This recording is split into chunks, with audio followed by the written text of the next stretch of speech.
Assalamualaikum warahmatullahi wabarakatuh. Selamat pagi dan selamat berjumpa di dalam pembelajaran IPA. Untuk pelajaran hari ini, kita kembali melaksanakan pembelajaran dari rumah. Oke, tetap semangat. Bismillahirrahmanirrahim. Hari ini kita akan mempelajari materi pertama, yaitu tentang objek IPA dan pengamatan. Pertama-tama, silakan diperhatikan gambar-gambar di bawah ini. Ada 5 gambar di sana ya. Pertama adalah gambaran dari virus yang saat ini sedang ramai dibicarakan orang, yaitu virus corona atau COVID-19. Lanjut ke gambar yang kedua, di sana disajikan sistem tata surya di mana ada matahari sebagai pusat tata surya dan planet-planet yang beredar mengelilinginya.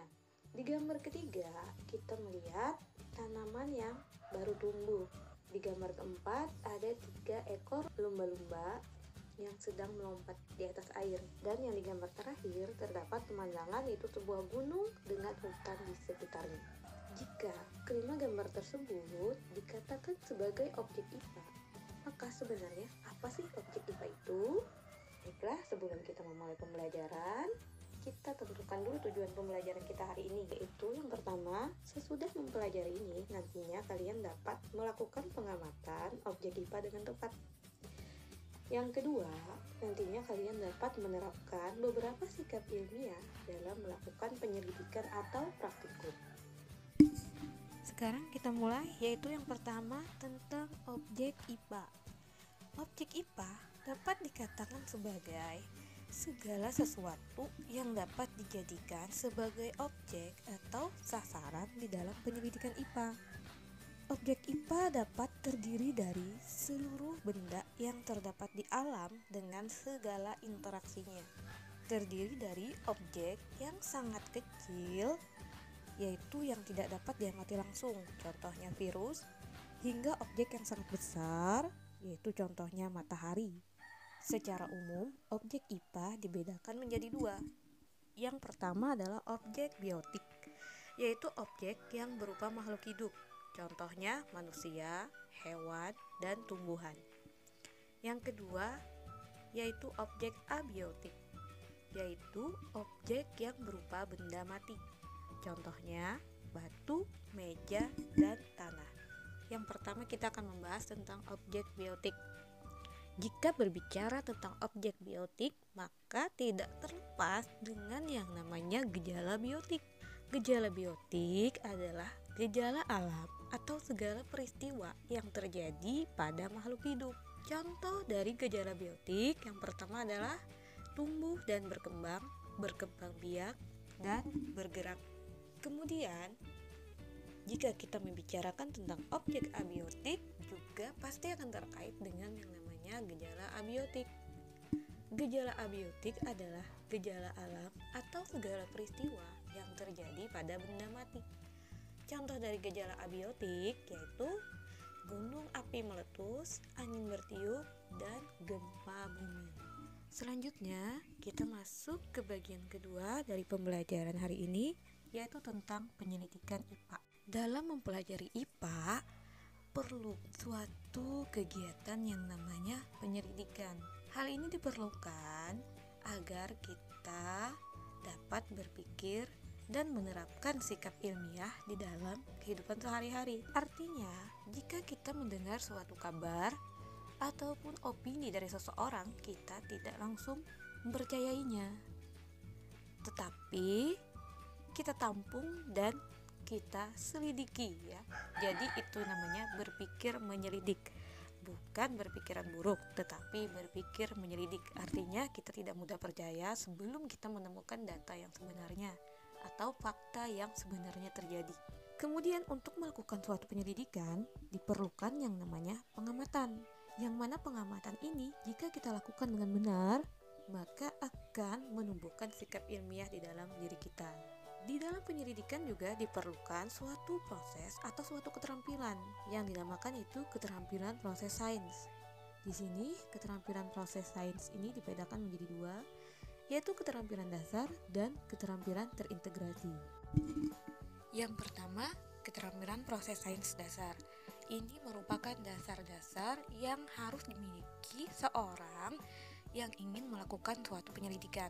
Di sini terdiri dari 5, yaitu yang pertama adalah keterampilan mengamati, keterampilan mengelompokkan, keterampilan memprediksi, keterampilan menyimpulkan, dan keterampilan mengomunikasikan. Kita bahas satu persatu. Yang pertama, keterampilan mengamati. Ini merupakan kemampuan mengamati objek-objek dan fenomena alam menggunakan panca indera, termasuk melakukan pengukuran menggunakan alat ukur yang sesuai dan pengamatan menggunakan alat-alat laboratorium. Bisa dilihat pada gambar contohnya, yaitu seseorang yang sedang mengukur menggunakan penggaris dan seseorang yang sedang mengamati menggunakan mikroskop. Semuanya itu merupakan suatu keterampilan mengamati. Yang kedua, keterampilan mengelompokkan atau mengklasifikasi. Ini merupakan kemampuan untuk mengelompokkan suatu objek dengan mengamati persamaan dan perbedaan ciri yang dimiliki serta hubungan antara objek. Contohnya, di sini terdapat 6 gambar. Jika kita mengelompokkan gambar-gambar tersebut, maka dapat dikelompokkan menjadi 2 kelompok, yaitu kelompok hewan dan kelompok tumbuhan. Kucing, ayam, dan udang termasuk kelompok hewan, sementara padi, pohon mangga, dan rumput itu termasuk kelompok tumbuhan. Keterampilan memprediksi merupakan kemampuan untuk membuat ramalan tentang segala hal yang terjadi pada waktu mendatang berdasarkan perkiraan pada pola, kecenderungan tertentu, atau hubungan antar fakta, konsep, dan prinsip dalam ilmu pengetahuan. Contohnya, jika terdapat awan hitam yang sangat pekat, maka dapat diprediksikan tidak lama lagi akan terjadi hujan.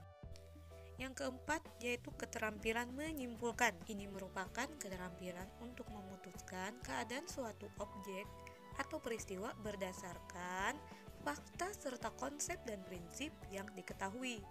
Contohnya, di dalam suatu pengamatan kita menemukan ciri-ciri seperti terlihat pada gambar. Itu hasil dari pengamatan di lingkungan perairan. Maka dari data tersebut kita dapat menyimpulkan bahwa kondisi air tersebut tercemar. Yang terakhir yaitu keterampilan mengomunikasikan. Ini merupakan kemampuan untuk menyampaikan fakta serta konsep dan prinsip ilmu pengetahuan dalam bentuk audio, visual, atau audio visual. Jadi hasil dari penyelidikan kita itu kita sampaikan atau bahasa lainnya dipublikasikan, baik ke teman-teman di dalam kelas maupun ke lingkungan yang lebih luas. Untuk penyampaiannya bisa berupa tulisan, bisa juga berupa gambar atau proses selama kita melakukan penyelidikan, dan bisa disampaikan langsung di depan kelas maupun media sosial.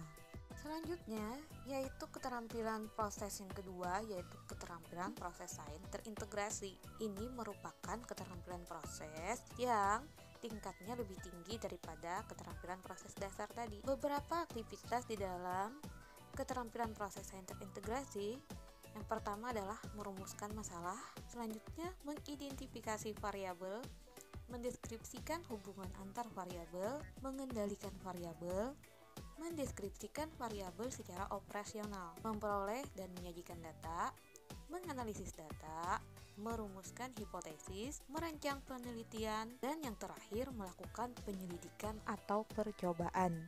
Nah, sekarang bagian terakhir dari pembelajaran kita yaitu sikap yang kita harapkan tumbuh di dalam diri kita, yaitu tentang sikap ilmiah. Beberapa contoh sikap ilmiah disajikan pada gambar, yaitu yang pertama mampu membedakan yang mana opini dan mana fakta ya.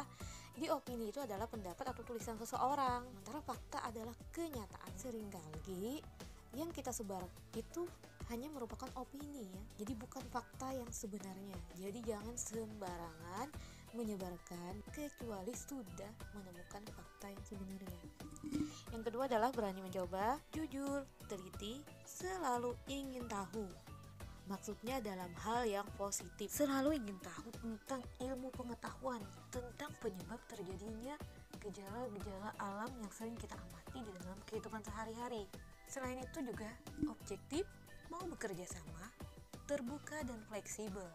bertanggung jawab, ulet dan gigih, serta mensyukuri karunia Tuhan.